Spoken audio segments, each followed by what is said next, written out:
Okay, I call this meeting of the Boston Region Metropolitan Planning Organization Administration and Finance Committee to order. This is the notice of non-discrimination. You are invited to participate in our transportation planning process regardless of your race, color, national origin, including limited English proficiency, religion, creed, gender, ancestry, ethnicity, disability, age, sex, sexual orientation, gender identity or expression, veteran status or background. I will read the meeting guidelines. All participants will join the meeting with muted microphones. Please rename yourself. To include your first name, last name, and affiliation.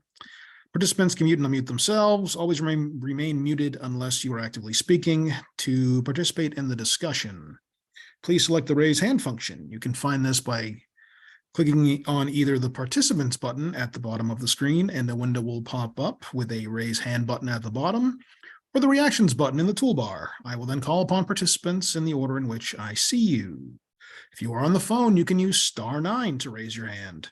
If you have any technical difficulties, please contact Erin McGuire via the chat, via email at emagguire@ctps.org, or by phone at 857-702-3681. This is the accessibility statement. This meeting is accessible to people with disabilities. Zoom products are compliant with exceptions with the following standards: Web Content Accessibility 2.1 Level AA standards and revised Section 508 standards. If you require any additional accommodation in order to fully participate in this meeting, please contact Erin McGuire, MPO staff, via the chat, via email at emagguire, that's EMAGUIRE, at ctps.org, or 857-702-3681. This is introductions. Good afternoon, everyone. I am Brian Kane. I have the distinct honor to chair the A&F committee, and I am very grateful to be here with you all today. I don't think we need to introduce ourselves to each other. We've all done this many times. We couldn't match your exuberance anyways, so I'm glad we don't have to give it a try. Very good. I see Eric has joined us. All right, let's move on to item 3, public comment. Is there anyone from the public who would like to make a comment? Please use the raise hand function and I will call upon you. Looking at the 9 participants, I don't see anyone using the raise hand function. So of course, if you have questions or would like to comment during the meeting on particular items, please use the raise hand function and we will get to you. Let's move on to item 3 or 4, 3. I thought it was 4. Action item, the summary of the April 13th, 2023 meeting. This was provided. Is there a motion and a second to approve? I'll make a motion to approve. Thank you, Eric. Is there a second? Second. Seconded by Derek. Someone call the roll, please. I can call the roll. Leonard Diggins, Yes. Derek Ravat, Yes. Eric Barrasso, Yes. Brian Kane. Yes. That Thank you. motion carries, Mr. Chair. Okay, and now on to item 4, which is finally the entire operations plan draft document review and discussion. We've made it, folks. I know some of you didn't think we would ever get here, Len Diggins, but I knew we would make it. Gosh, I mean, that's not at all the case. You know, but have to remember, if my complaint would be anything, it's like, why did it take us so long to get here? I expected to be here months ago. Well, But regardless, we are here, and it is a good thing. And I am trying to look through my notes to see what I'm supposed to say. Ah, there it is. Okay.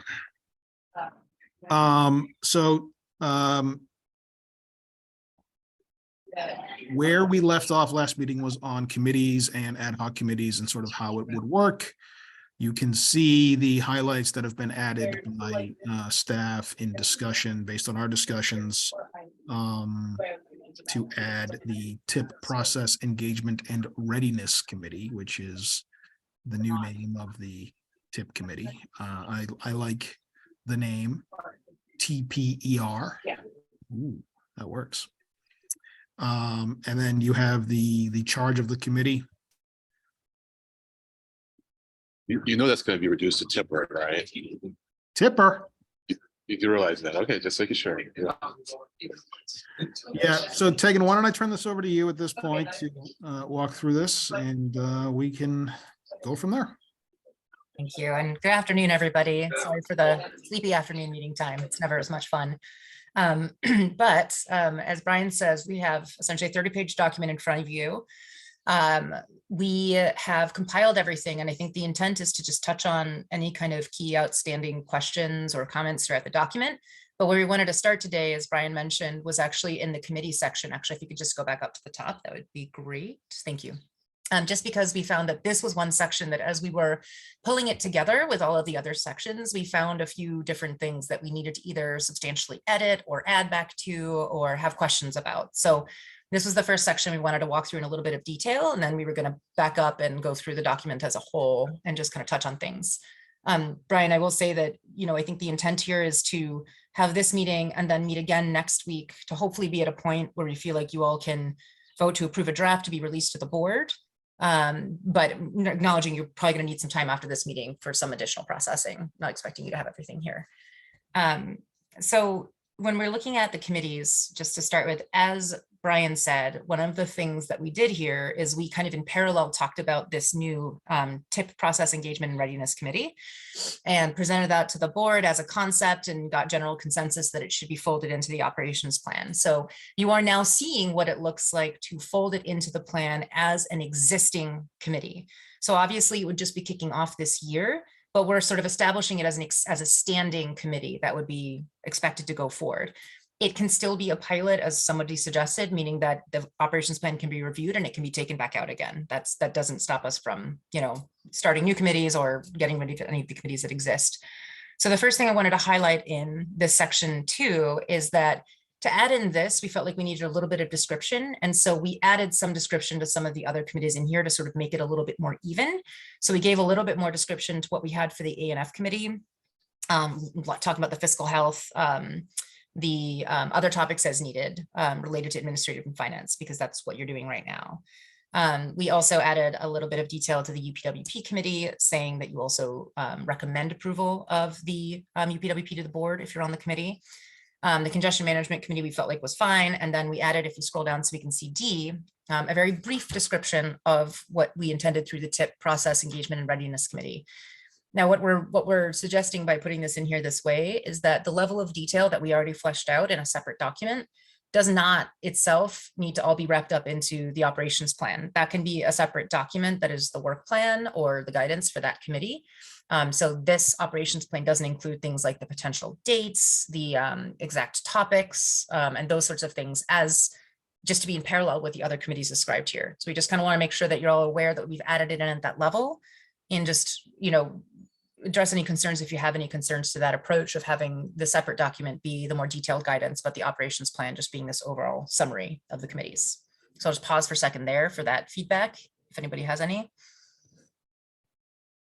I do have some feedback. That's okay.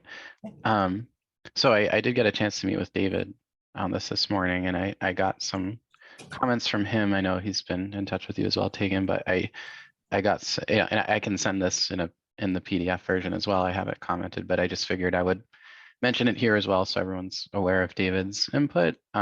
He had some small stuff just to change throughout on this one. The A&F committee, he wanted to change the last sentence of section 2A to, instead of the committee may also take on topics as needed, to take on topics kind of as requested by the MPO board. He thought that would just make it a little more specific. So just wanted to pass that one along.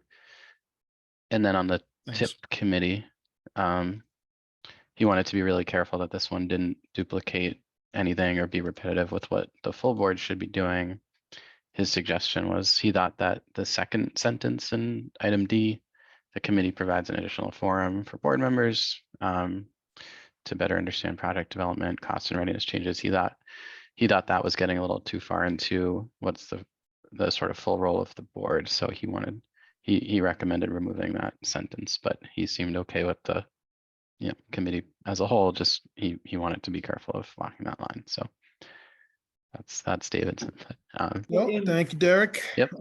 With respect to David, I respectfully disagree. I think it's pretty clear that the second sentence of D makes it clear that this is an additional forum for board members, not the sole forum. So, you know, he and I will talk about this, I'm sure, but that's where I am. Eric. Yeah, I had a conversation with David, and about committees, and his feeling definitely is like,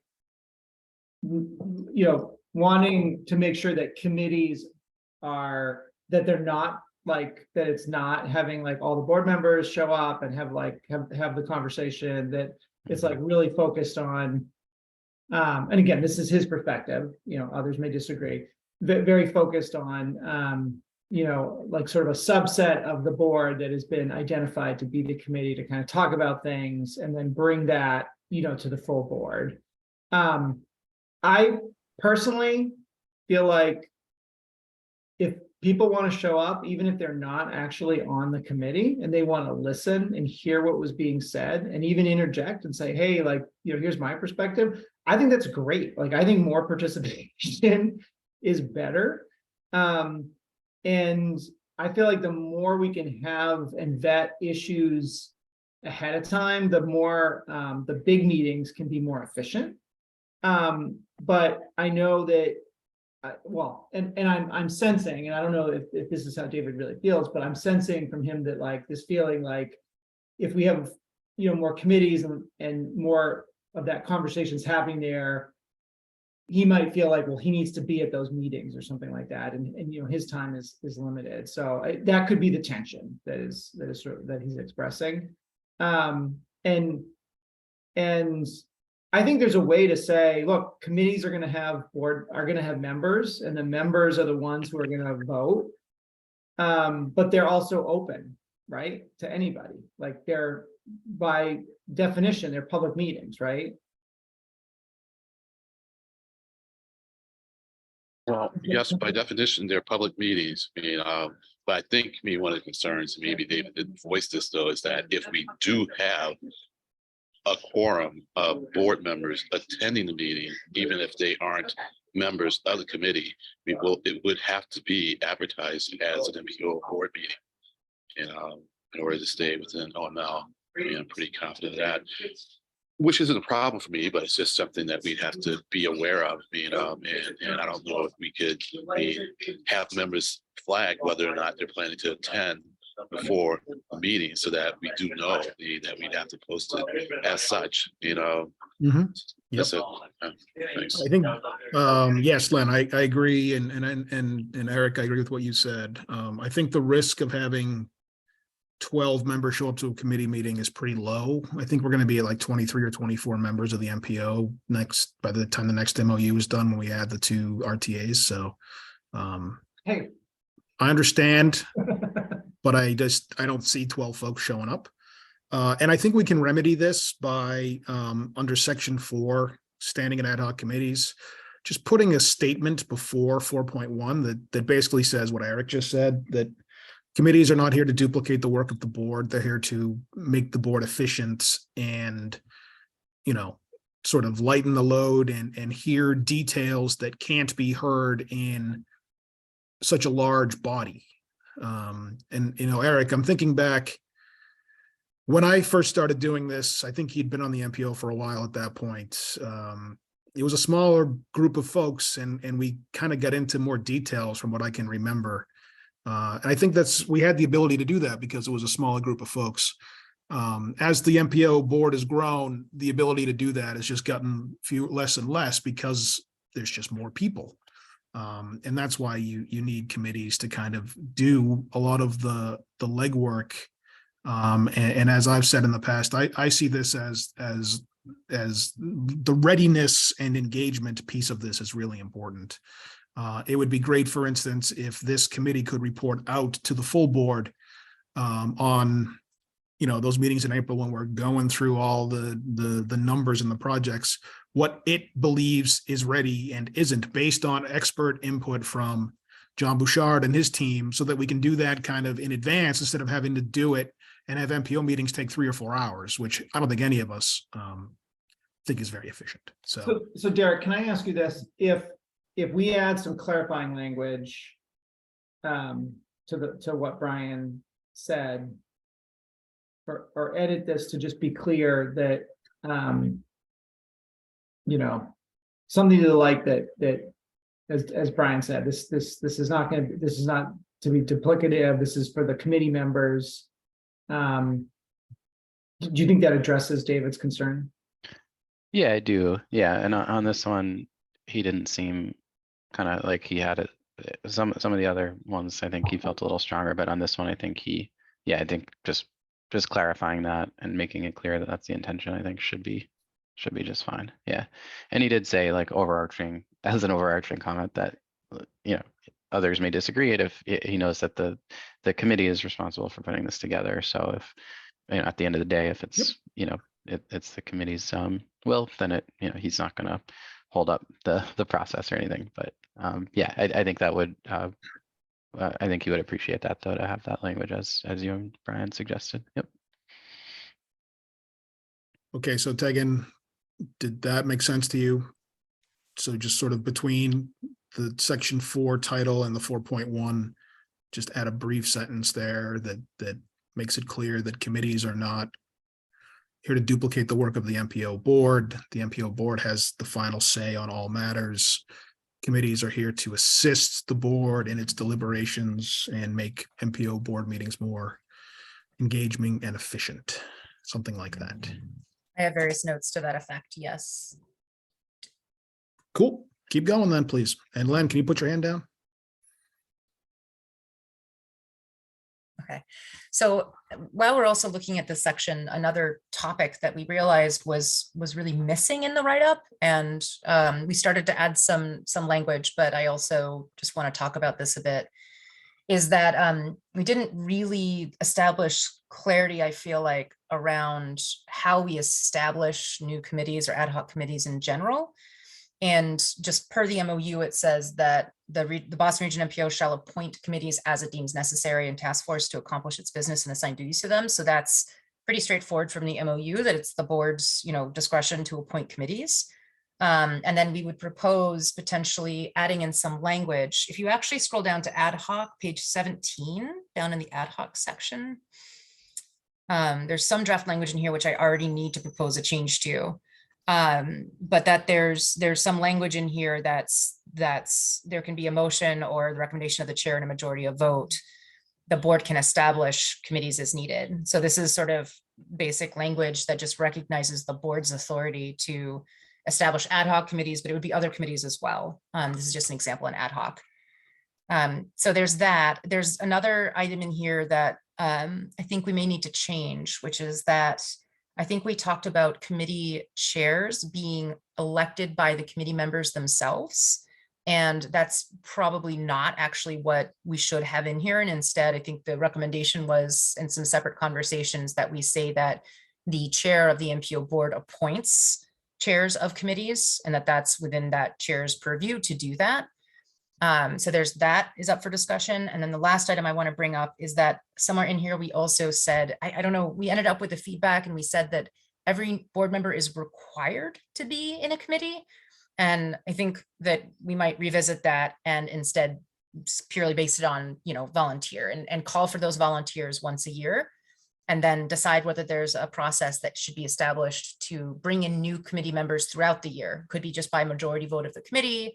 It could be at the discretion of the chair, if members want to join in between that annual process of calling for members. So I hope that was okay to track. There was a couple of different things, but I sort of indicated what direction we think we should go in, but I'd love to hear if that matches what you all think, or if you feel differently. Well, speaking just for myself, I think change required to encouraged makes perfect sense. Members are encouraged to serve on committees. But yeah, we can't really require them to do that. With respect to ad hoc committees, I'm furiously leafing through my copy here of Robert's rules.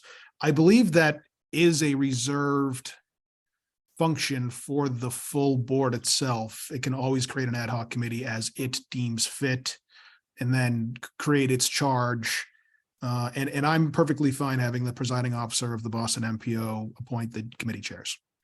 Speaking for myself, that doesn't bother me. But I'm just one member. Len and Derek and Eric, what do y'all think? Yeah, I mean, the process would be, someone would make a motion, right? Mhm. And then the chair would appoint the members. Is that different from what we were talking about? I don't know if the chair appoints the member. It just seems like the chair appoints the chair of the ad hoc committee. It's not really clear to me how the members. Yeah, I how think the ad chair hoc would committee- ask for volunteers, Eric, not demand, not require. Yeah, ask for ask for volunteers is essentially, but then ultimately just, make the decision. I mean, you can't have a 25 person, committee. So ask for volunteers, but then I think the chair has the discretion then to decide of the people who volunteer. Yeah, I mean, it's been my experience doing this, and I'm sure you agree, you all have experienced this too, that you're usually begging to get folks to do stuff rather than having too many. Yeah. So, I think the clarifying question I have in there is that it's easy if there's an annual process and there's a call for volunteers and people volunteer and the chair says, okay, these are the members I'm appointing. Yep. What happens if like there's an off-cycle request that somebody's been attending the committee and would like to become a voting member? Oh. Does that become something, and all that you said before is helpful, but then additionally, can a person be recommended then to the chair for approving to join the committee membership? Or can it only happen on that annual cycle from a voting perspective? Anybody can attend, but become an official member with voting rights. So that needs to be resolved. So I think for standing committees, which is basically, we're gonna have ANF, UPWP, and this TIP committee, right? Those are the three standing. What's the fourth standing? Sorry, ANF, CMAC. Congestion. not CMAC, CMP, the congestion CMP, management yes. program. I think for those, there should be some type of a annual review to say who's. Because new members come, like, new municipalities come. There should be some process for bringing that up every year to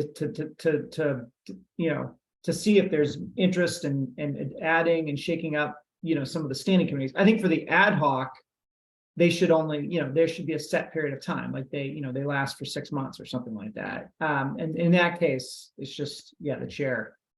If we scroll up actually just slightly, I think, forgive me, I know there's a, wait, look down, wait, no, you're right, sorry.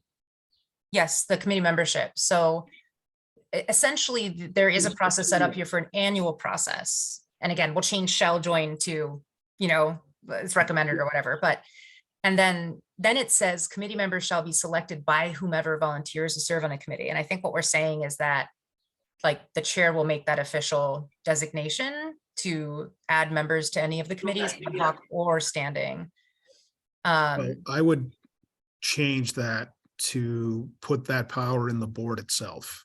So like Eric said, the chair will lead this process, but at the end of the day, it'll be, someone will make a motion to appoint Tommy, Joey and Harry to the committee.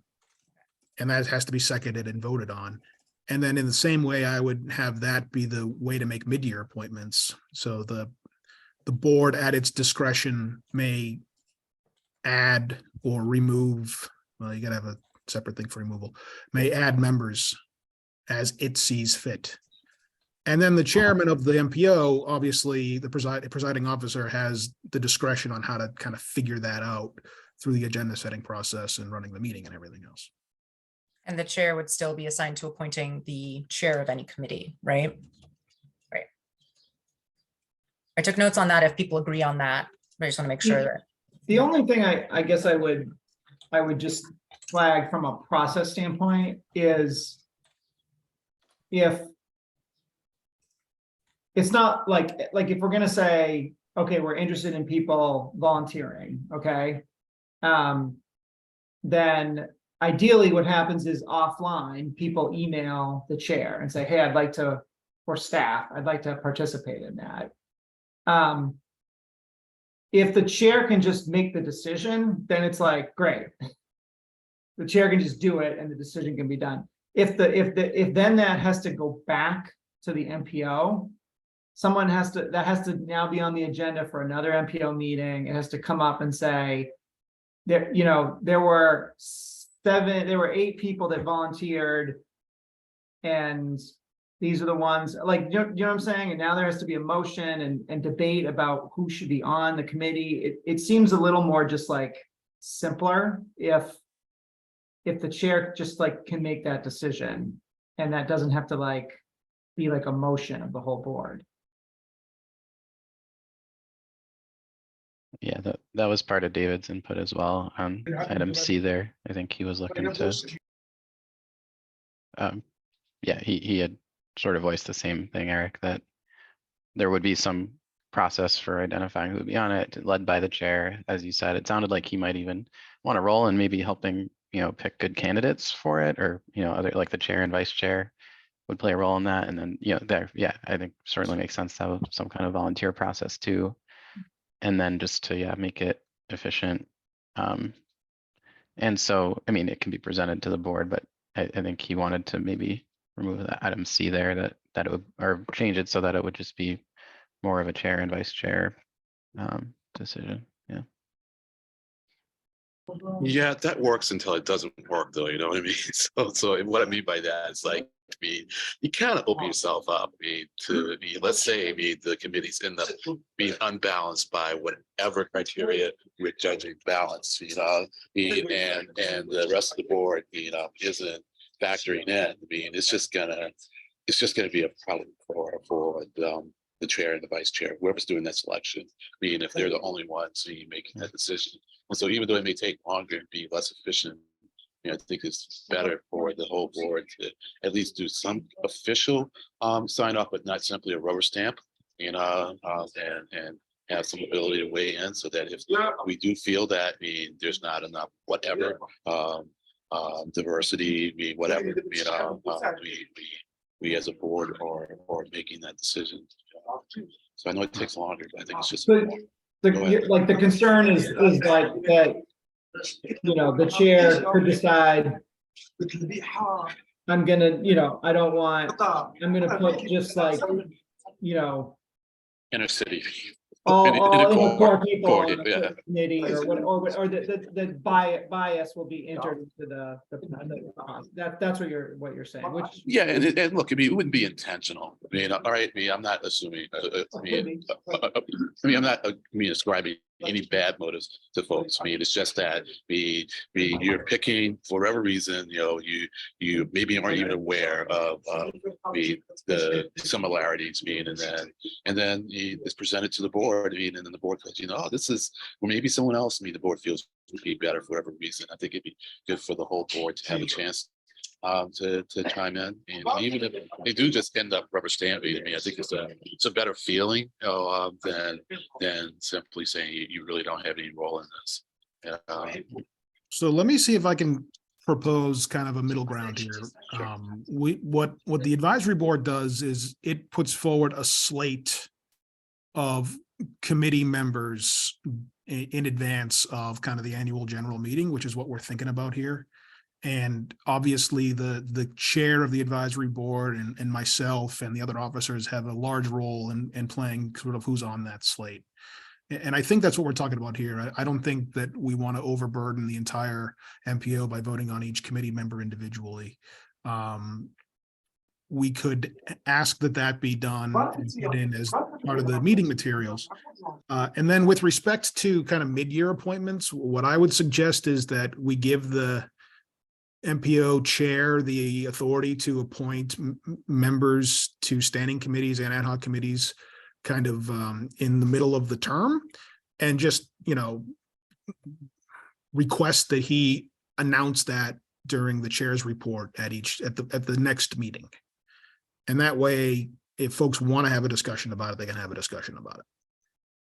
That seems reasonable. So you would be say, like, if you'd say, okay, we're, you know, it's that time of year again to talk about committees. Who wants to be on the UPWP committee? You know, email the chair or email staff. And then when that information comes in, the chair and the vice chair confer, okay, these are the people, this is the recommendation, and then bring that to the full MPO to say, here's the recommendation for the UPW committee, and it's an action item, it's a motion to approve that.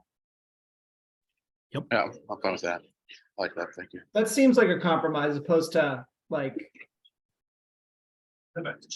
as opposed to being like, okay, we now like need to, and now if somebody wasn't on it, they felt strongly about it, I guess they could make their case at that point. Right, and because it requires a motion and a second and a vote, it can always be debated, subject to the call of the chair. Yeah, yeah. And any member of the board could try to amend it as they see fit.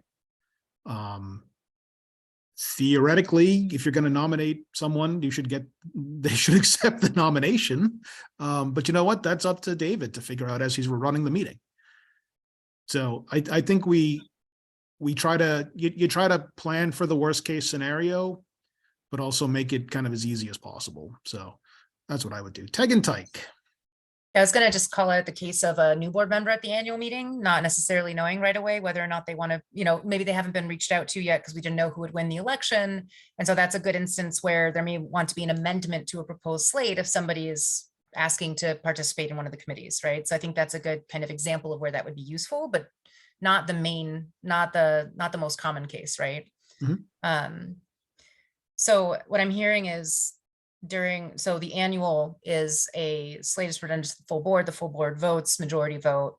The mid-year or, between the annual meetings, there would be something at the discretion of the chair and vice chair or vice chair. I heard a couple of different things, who would then announce the decision at the board meeting to be transparent about an additional removal of a committee member. Well, I mean, I don't like ever having two people have to decide. You want an odd number. Yeah. So if you're gonna add the vice chair, then maybe add the chair of the committee that the person will be added to. Or just let David do it. And Eric, I'm not trying to cut you out here. I'm just trying to be efficient. I think that's fine. Chair only. Yeah. Okay. Okay, we can continue talking about this. There's a couple other items on this page just before we leave it.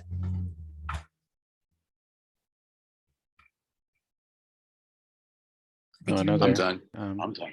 Yeah, we're Yeah. good. Yeah.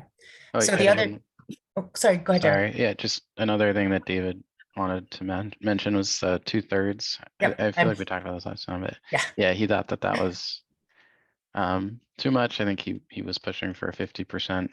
Yeah. Plus one. Our legal counsel gave the same advice. So we have had some Okay. reviews since we put together this draft, and she caught that's not a requirement. That's sort of odd. I think this was just an error, frankly. Okay, okay. So we would propose changing that to majority. And then also on this page, unless anybody objects, and then also on this page is whether or not anybody wants to revisit the idea of terms, or if you want to stick with this idea that you may not, this doesn't say you can't serve another 2-year term, but the terms are sort of meaningless in this context, since there's not really a limit on the number of terms that a committee member could serve. Well, I think we should leave that to future changes to this plan in the hopes that we have such a desire for people to serve on these committees that there's a huge demand and people have to be turned over. So would that mean removing the terms entirely, or leaving it as is as a kind of a vague? Yeah, leave it as is, as vague.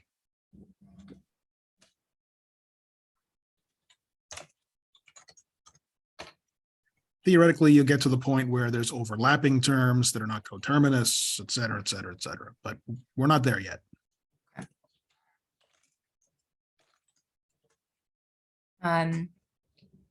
Unless there's more discussion on that, I believe those are, none of the other sections have this much conversation around them, but that I believe completes the kind of additional outstanding comments we had in this committee section. As staff, Okay. yeah. Thanks, Tegan. Yeah, looks good to me. Any final thoughts on the committee section? And can you just scroll down to the ad hoc section just so we can have a look at that? Yep. So we've decided, I took notes on some of the modifications for this. Okay, works for me. And obviously, Tegan, you and your staff will have to make sure that you're supporting all of these, make sure that we're not putting too much burden on your team. The terms are a little bit of a burden if they're not useful for people is one thing I might call out, just because we have to track it. You know, like when somebody's term comes up, but I think that's manageable. I just would call that one out as if it's not important to this committee at this time. It may be simpler logistically to strike it, but we can certainly do that. I mean, to me, it's a distinction without a difference, so I'm fine striking it or leaving it vague.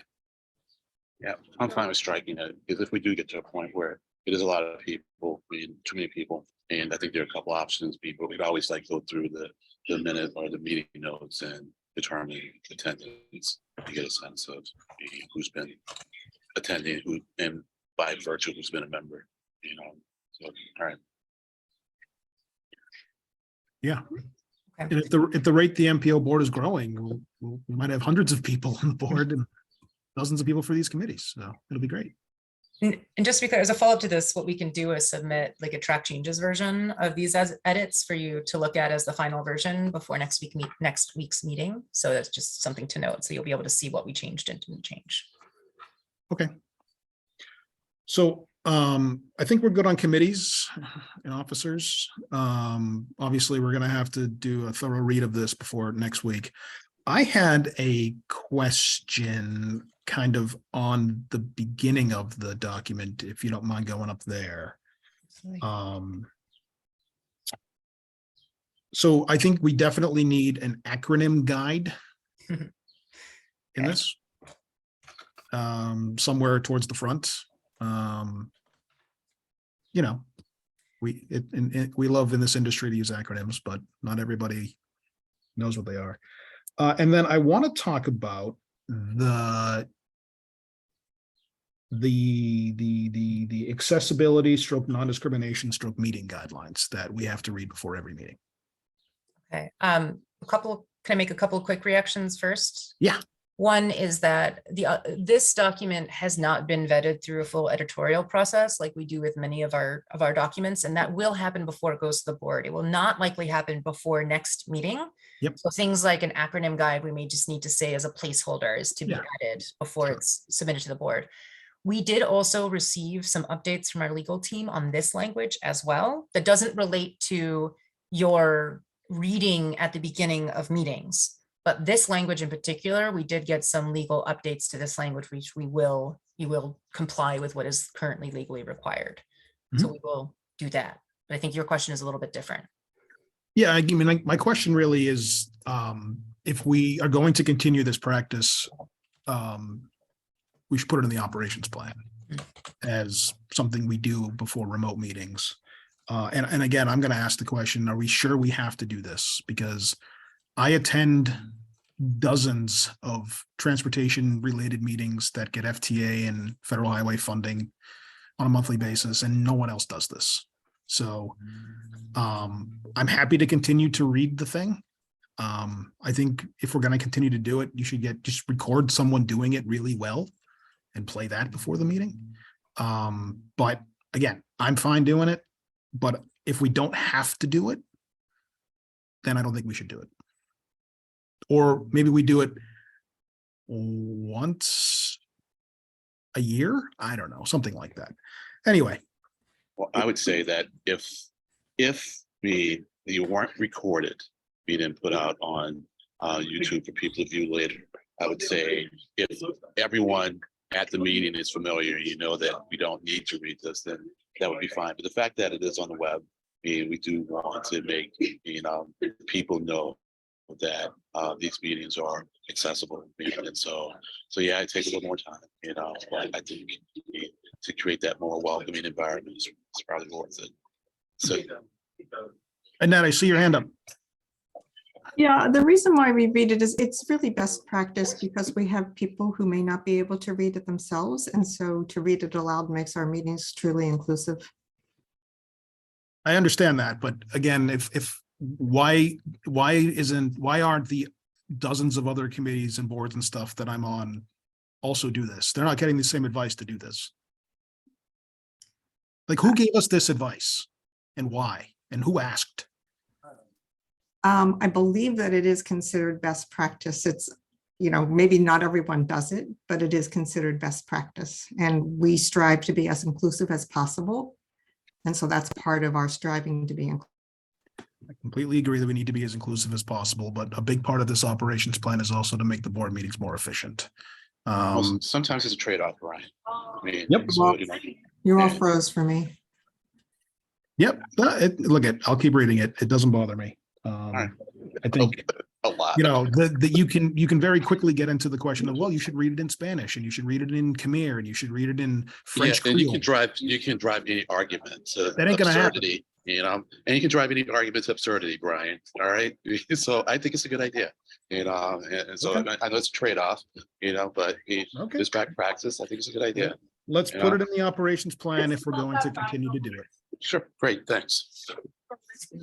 Again, Yeah, I think I am correctly adding to what Annette said to say that you said, where did it come from? And I think it came from our research that we did, towards the beginning of the launch of these virtual meetings in terms of looking at best practices, because that was something that a lot of people were trying to figure out. We can definitely put it in the operations plan around like some of the workflow items. Mhm. And what can be done is it can be revisited as best practices evolve as well, right? I mean, that's certainly allowable if that no longer becomes best practice or it's worthwhile reconsidering, so that it's still open for evolution, I would say. Mhm. But we can write it in the operations plan. if we're going to keep doing it, let's just be consistent. And then the other just point I had broadly is, and I think we talked about this long ago, the term chief elected official appears throughout this. I think that needs to change to chief executive officer. There are communities in the Boston MPO that have a city manager who is the chief executive officer, who is not the chief elected official, but the powers vested in them. That is correct. And we made that change as part of the MPO election documents as well, that we were referring to the chief executive officer. And that is still, I think that is still defined as the chair of the select board in a town. Mhm. Is the chief executive, Yep. but in a city manager style, it is the city manager, and that is the distinction. Like Cambridge. Like Cambridge, like Chelsea, exactly. Yeah, Randolph. Megan, is your hand up from before? No, it's just a new one. We'll have a couple of points for each of these sections that we'd like to walk through, but since we're on the elections and that topic, I will say that that's probably, again, something we can resolve through editorial process, is that we may have missed, to Eric's point, we updated it in the elections section and it may have just slipped through in other locations, but we'll make sure it always says chief executive officer. All right.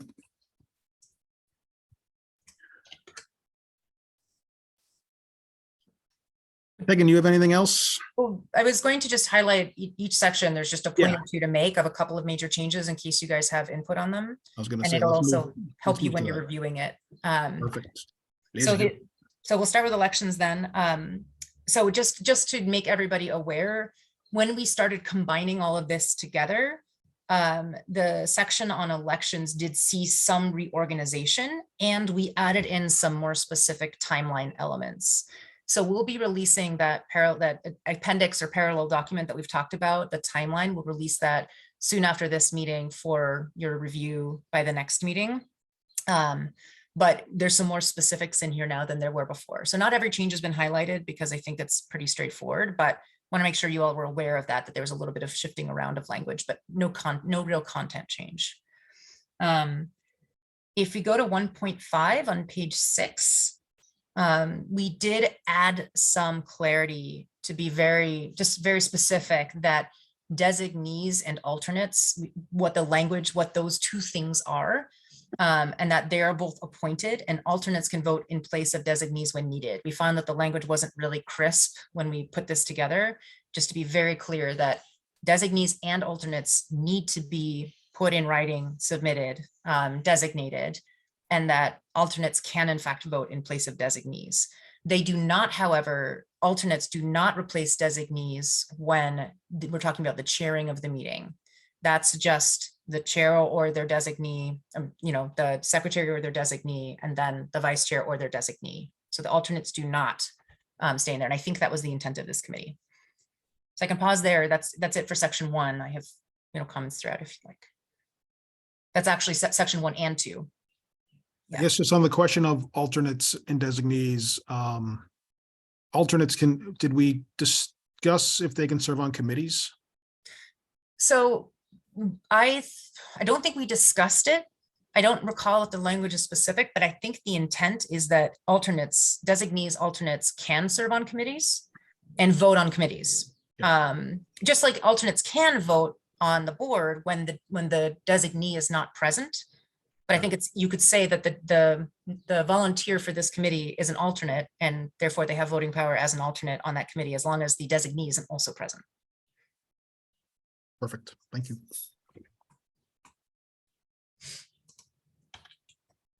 I'm sorry, could you repeat that, the last half of that last sentence?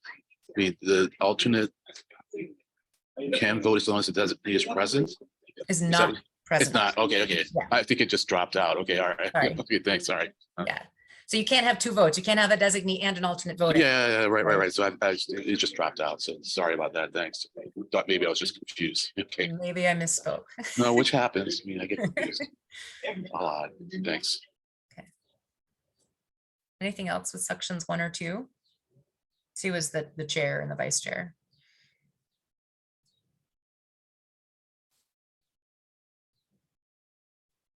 If not, Brian, I'm happy to move on to the 3rd section. So section 3, starting on page 11. So this section as well saw a significant amount of restructuring, and because we realized there was a lot of duplication and sort of the structure didn't map well to the rest of the document in the end. So what we did is we tried to clean it up, to delete duplication, especially when we actually put things into the communications norms document. So this assumes that the communications norms document is going to exist. If for any reason it does not go through, I would advocate for us reconsidering what from the communications norms document goes back into the operations plan, because some items were in there. So we cleaned it up to remove any duplicate language that just didn't make sense to have. And then we restructured the subsections a little bit more cleanly. So when you read it, it may look a little different than what you remember seeing, but the content is mostly the same. If you go to page 12, there's a couple of more minor tweaks here. So first, the highlighted section you see, section 3C here. We tried to write something that was more inclusive about the types of meetings that the board would have without being in direct conflict of what the MOU says. The MOU specifically states that there will be quarterly off-site, in-person off-site meetings at different physical locations throughout the region. So what we tried to do is write something in the operations plan that the board and the staff will strive to offer multiple forums, a variety of forums for engagement. And that can include quarterly meetings in person. It can also include virtual meetings if allowed by law, and in-person meetings. So again, try to be a little bit more inclusive, and the MOU could change and you could remove the language about the offsite location meetings and it still wouldn't conflict with this. So just wanted to highlight that for everybody. And then below this other highlighted section, there is some concern and feedback here. We added some specific language emphasizing that board members can ask questions of the individuals, the chair, the vice chair, or staff leading up to meetings, to really encourage people to feel like they can ask questions. This is not, we'll make sure it's clear that this isn't like a public records request, that this is just like an engagement leading up into a board meeting. So I just wanted to highlight that as well. And on that, and this is for protection of the staff, I'm sorry, it's gotten a little active around me. So do you feel the need to maybe build in a little buffer on staff? Chances are you're not getting a lot of requests now, but let's say you do. Do you think, is there some way you think that you could kind of protect the staff, especially maybe those who are preparing for a meeting, so that they're not overwhelmed? So I definitely appreciate that concern. right now, we as staff, we strive to be accessible to the board members to answer questions, to clarify things. It's not to get, dictation on what staff should and shouldn't be working on. But we always want to encourage board members to reach out to any of the relevant staff if you have questions about the materials in advance of the meeting.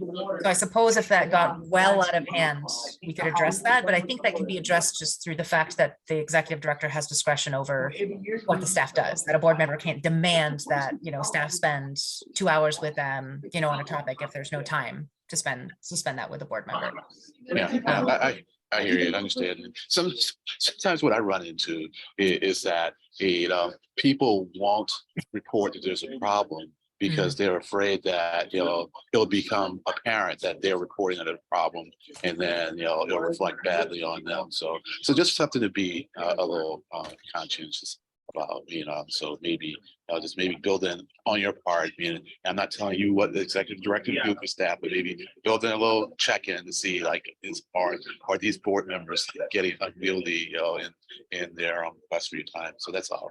And since it's right underneath that, I think if you're going to keep the word strive in there, we're kind of missing shall. But I guess I would just like take the strive to and just kind of say, you'll do it. And if for some reason there becomes a pattern where you can't do it, then we'll figure out the reason for the inability to do that and adjust accordingly. That's it. Thanks. You want me to respond to that, Brian? Well, I can't wait to hear what you're going to say. I just didn't want to jump in.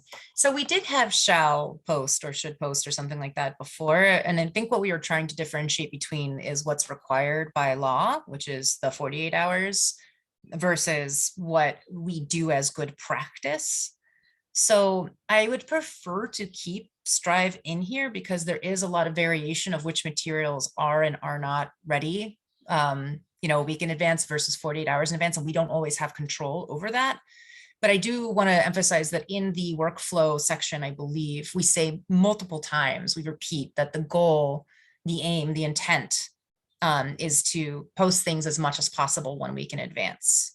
So if you still feel uncomfortable that this isn't strong enough, I'd be happy to think about it a little bit more. I just don't want to indicate it as though it's a clean cut like requirement, because often we don't even have what we need to be able to post it from other parties, right? A full week in advance. Understood. So am I wrong that's saying that maybe we should have staff shall strive? Oh, shall strive. I thought you just meant shall post. No. Yeah, I said either put the shall in there if you're going to keep it in there, but I would just prefer to have will. But I understand where you're getting at, and I can figure out a workaround. But I understand the sentiment and where you're getting at, so it's not a big deal.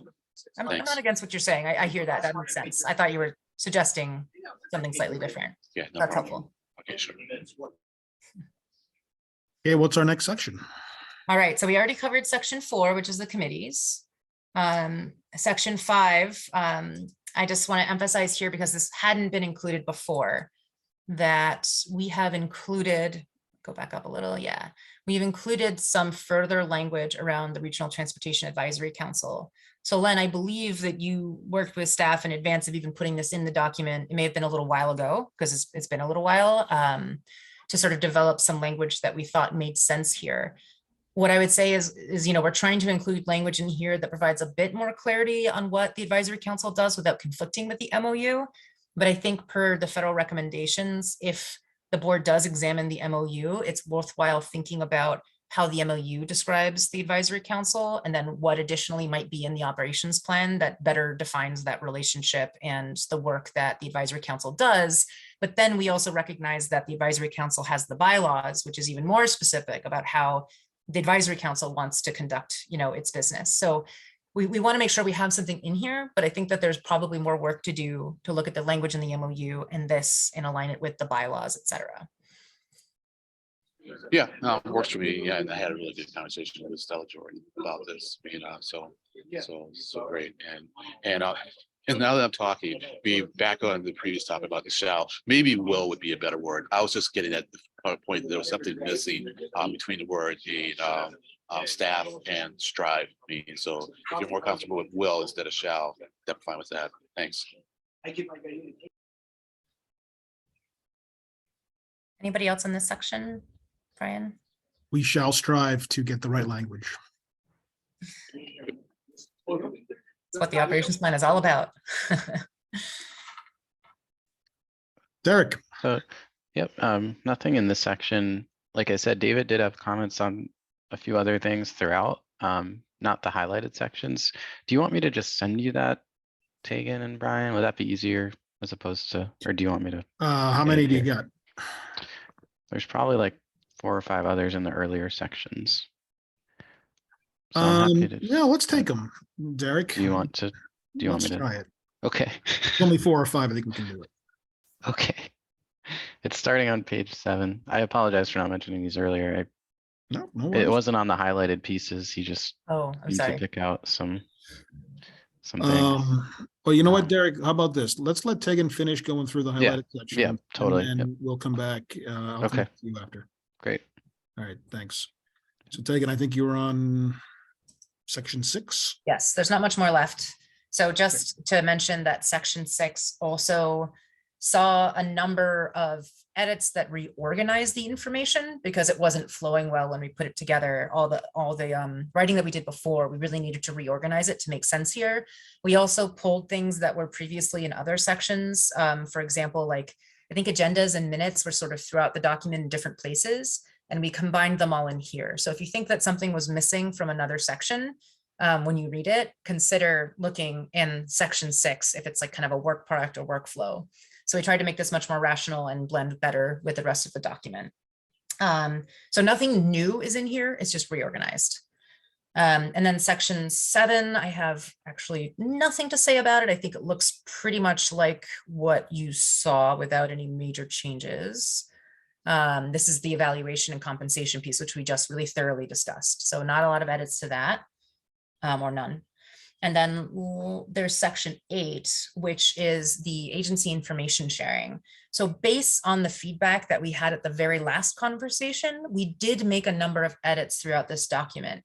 If you would prefer for any reason, we can share with you a red line version of the edits that we made since the last meeting. Brian, we did provide that to you at a minimum, but I just want to make sure that all the committee members are aware that we did take a lot of feedback and we made some edits. And so there's some new things or tweaked things in this section that you might want to take note of in section 8. And then the last thing is an outstanding section, section 9, which is just the maintenance and update of the operations plan, which if you'd like to chair, you can talk about now, or we can talk about it after the other feedback is given in the other sections. But we would like you all to decide on this as well today, if possible. I think we can bang through this pretty quickly. So I was thinking, once every 3 years or at the discretion of the MPO board. But I'm open to suggestions as to when the operations plan must be revisited and revised. So the feds take a look at us every 4 years, right? And so that might be a matching cycle, so that, they come in, assess us, give us an evaluation, and then that may in and of itself dictate that we do something. So if I were going to pick between 3 and 4, I'd go for that reason. But Makes I'm fine sense. with 3. Makes sense. No, 4 makes sense. Derek or Eric? All right, so I think that makes sense. put something in, the operations plan will be revised or reconsidered every 4 years or at the discretion of the Boston Region MPO board. And then put a day, the first date, so that when people look at this, they know what 4 years from that date are.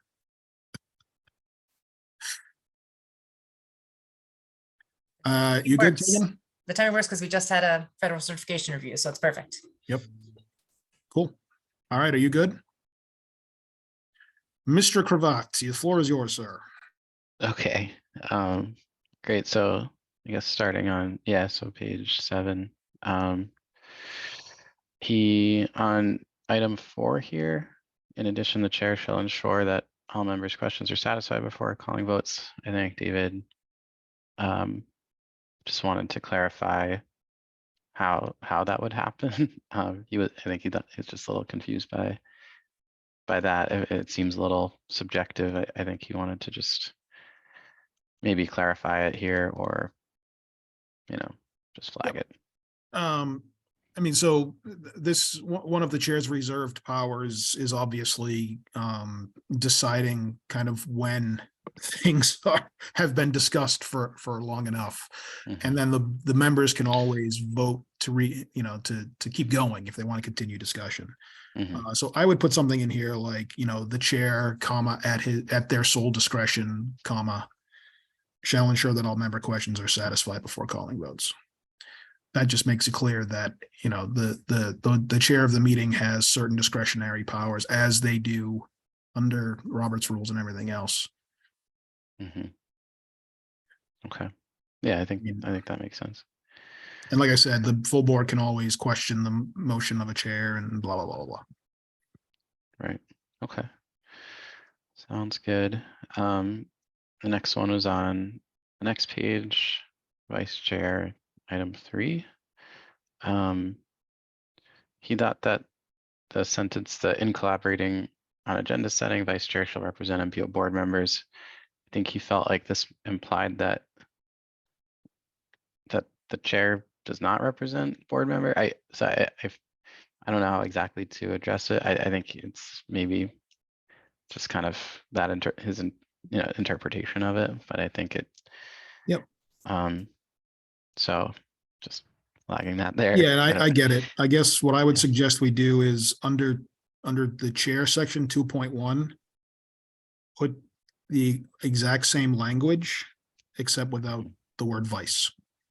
So the chair shall collaborate on agenda setting with the vice chair and Mhm. MPO staff. In collaborating on agenda setting, the chair shall represent MPO Right. board members to ensure that adequate discussions of topics. That way it's clear that this is both of their responsibilities.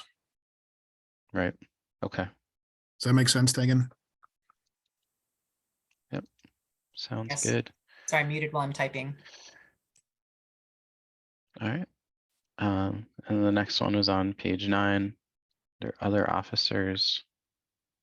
I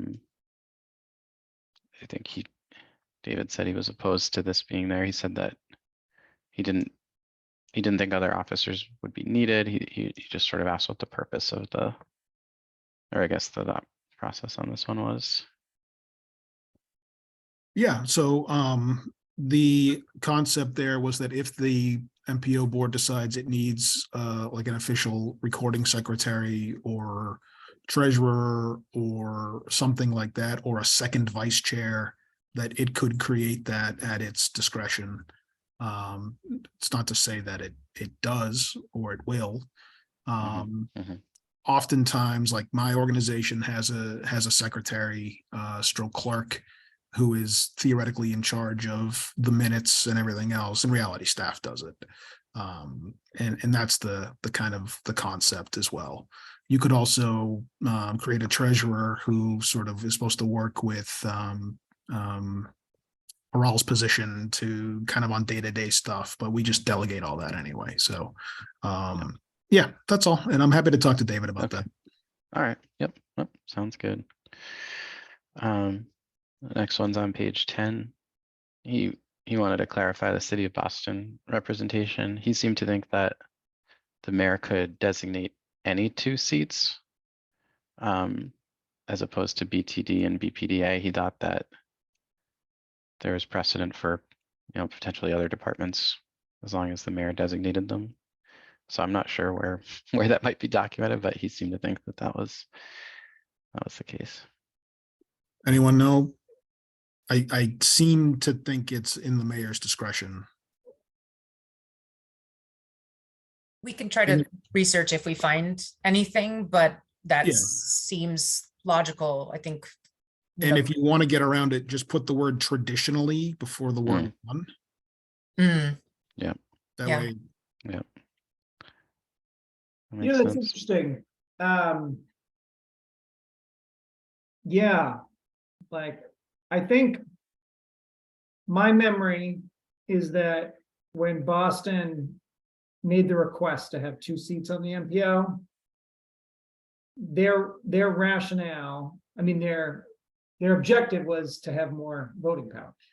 Their rationale was that there would be BTD and BPDA, sort of, from there would be like the transportation department, and then there would sort of be like the planning, development, wing of the city. And I think that was their sort of rationale to be like, it's not just gonna be two people, but like kind of two perspectives from the city is my memory of it. But I would agree with you that I think at the end of the day, it is the mayor that decides. And now that have they formally changed the structure of the BPDA such that it is, or does that need legislative approval? I know there's this. Yeah, attempt. there's a home rule petition, but it's not done yet. It hasn't actually happened yet. So, yeah, I mean, there obviously is. I mean, the mayor appoints the director of the BPDA.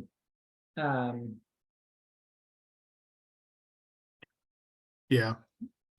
So I mean, I think to get at that, you just put, City of Boston parentheses 2 seats appointed by the mayor dash traditionally 1 from BTD and 1 from BPDA. Yep. I mean, that yeah, makes sense. personally, I don't like, if they felt like they needed 2 people from BTD, like would anyone care? Would anyone say like, no, you need to have, like, we need to have the BPDA needs to be at the table. Annette, I see your hand. The MOU just says 2 seats. It doesn't delineate discriminate. who they need to be. So I think this may have been carried over basically from what we have on the internet. I would get rid of it. I would just say, I would make it consistent with the MOU then, just 2 seats from Boston and not, I mean, honestly, if the mayor wants to appoint a city councilor, that'd be great. Like, I don't care. I mean, would anyone care? I wouldn't care. It's consistent with other members, right? So, yeah. Okay. All right. Cool. The next one is under onboarding of new members. I think he had an issue with the word must here. New board members must work with staff. I think he was questioning Yeah, sure. what the consequences, you might have already addressed this one. That it was, there was another one that. We decided to similar- change this to waterboarding of new members. Jeez. Hope that doesn't make the minutes. That was great. Yeah, I think you just thought it unclear what the consequences would be if they didn't, or maybe just soften them a little. Yeah, we'll make that should. Yep. Sorry, can you specify exactly where I missed it? Yeah. Then, Oh, yeah, should new work with members. staff. Yes, Okay, yes, all right. yes. I'm okay with that. Okay. He talked about the communication norms already. He thought that would be, those should be approved before they get into this document. Sorry, Derek, let's just go back to Oh, yeah. that Yep. last sentence. So new board members should work with staff to find a date within 90 days. That could be construed possibly the wrong way. Maybe just tighten that up to say, an orientation meeting within 90 Sure. days or something. We don't want to. I don't want to go the other place. That makes sense. All right. So yeah, the next one was, I think you already touched on this, the communication norms on page 11. You thought that should, just make sure that those are approved before. It sounds like they will be, but you mentioned it, so thought I'd say it here. The intent is that the communication norms will come to the board in parallel with this. So like they'll be asked to be approved around the same time. So I don't know if that's problematic, or if he's suggesting a different process, we should sort of understand that and the implications of that. Okay. Yeah, if it was at the same time, I think I think he's fine with having it in here. I think Okay. I think he just didn't know if it was going to be something well after this, then it would be, inconsistent, but I think Understood. it's just looking for, the consistency. Okay, the next one is on page 12. Again, similar like to the other one, maybe just may notify MPO members and review minutes when not able to attend. I think he was saying like, again, just he doesn't, sometimes people might not review the video recording. This is at the top, sorry, that item 3, when board members designees, the second sentence there, when not able to attend, board members shall notify MPO staff and review minutes and video recordings. Just change the shall to should, or shall notify staff, but then, should review minutes. I think that was the part he had the concern with, was just there's no consequence, so there can't be a shall kind of thing. Seems to be the way he's thinking about it. Okay. Then the next one is on page 14. Sorry, I think that there may have been more than I thought. Item 9, board members shall carry out decision-making while maintaining fiscal constraint. He thought that the promoting cost feasible partnering item was more a responsibility of the implementing agencies than it was the MPO. So he suggested kind of removing that piece of that kind of section. Well, I think No. anyone can promote Yeah, cost feasible partnerships. There's not a Right. requirement to do it. right. It gets back to the date thing above. Right. If I may, is the concern around the word shall carry out MPO activities, blah, blah, blah, promoting? Is that the concern? I think it said he thought it was unclear what board members would do. I think maybe because it sounds like something that's kind of between either MassDOT district or project managers and the municipalities. Not necessarily. I guess it's true though that the board members are often representing the communities and could, like if it's a municipally funded project, they could encourage their consultant to promote affordability and costs. So I'm not 100% clear on that one either, Yeah, but I No, think, I get it. you know, I think it's okay. Yeah. We're calling Yeah. on members to promote cost feasible partnering, not do it. right, requiring them to, yeah. do Again. be on it. Just to propose slightly alternative text, we could say board members shall carry out blah, blah, blah, while making fiscal constraint. And then we could say like a hard stop and something like when possible, or something a little bit more fuzzy than that, if that seems, because it is, I think, pretty vague and open-ended in that sense, but we could just clarify that it's not a shall, it's that when possible or where possible. Mhm. Yeah, that's fine. I think, yeah, put a period after constraints. And then even capitalize the P, and at the end of the sentence, it should read like promoting cost feasible partnering to maximize opportunities for enhancing and maintaining an affordable, efficient transportation system should be encouraged. Something like that. Yep. Yeah, I mean, I think David's right here in this read through. We don't want to shackle anyone to do anything. And I think, to Tegan's point earlier, the read through will also make a lot of this clear. But it's good that he's doing it right now. Yep. Okay. I think we went over all the ones in section 4. I can't remember if we hit the one on page 17. I think you already talked about this. There's a sentence that says new committee members must work with staff to find a date within the 90. It's kind of similar to the one above it. Just the same comment, right? Like rewording. Okay, and then I think that the very last one is in the executive director section on page 25. He had an issue with the multi-year employment agreement. He wanted that to read that the executive director would serve kind of at will, not necessarily have a multi-year contract. So I can't speak. I'm a little bit outside of my pay grade, but I just he mentioned that as a concern. Yeah, I think this says that the board can offer a multi-year contract if it so chooses. I don't think it's a requirement.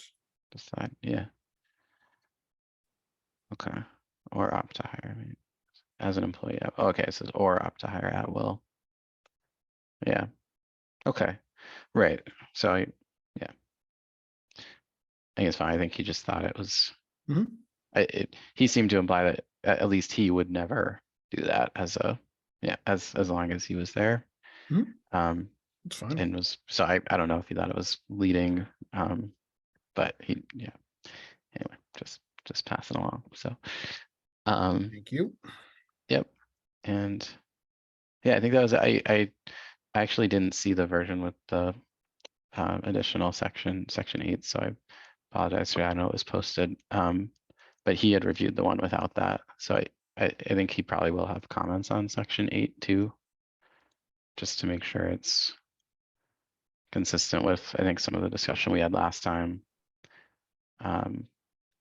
But I can send that separately. I know that, you know, this won't be finalized for a little bit, so forthcoming on that, but that was it for now. Sounds good. Thank you. Thank you. Yep. I'm sure Yep. there'll be more.